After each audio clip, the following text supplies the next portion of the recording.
ಆಂಧ್ರ ಪ್ರದೇಶದಲ್ಲಿ ಹೃದಯ ವಿದ್ರಾವಕ ಘಟನೆ ನಡೆದಿದೆ. ನೀರಿನ ಬಾಟಲಿಯ ಮುಚ್ಚಳ ಗಂಟಲಿನಲ್ಲಿ ಸಿಲುಕಿ 1.5 ವರ್ಷದ ಮಗು ಸಾವನ್ನಪ್ಪಿದೆ.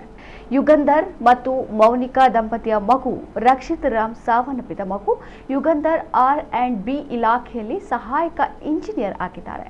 ಮೌನಿಕಾ ಟ್ರಾನ್ಸ್ಕೋ ಇಲಾಖೆಯಲ್ಲಿ ADE ಆಗಿದ್ದಾರೆ.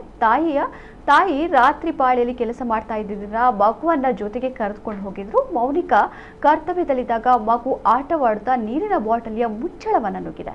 ಕೂಡಲೇ ತಾಯಿ ಹತ್ತಿರದ ಆಸ್ಪತ್ರೆಗೆ ಕರೆದುಕೊಂಡು ಹೋಗಿದ್ದಾರೆ. ಅಲ್ಲಿ ವೈದ್ಯರು CPR ಮಾಡಿದ್ರು ಯಾವುದೇ ಪ್ರಯೋಜನವಾಗದೆ ಮಗು ಸಾವನ್ನಪ್ಪಿದೆ ಎಂದು ತಿಳಿದು ಬಂದಿದೆ.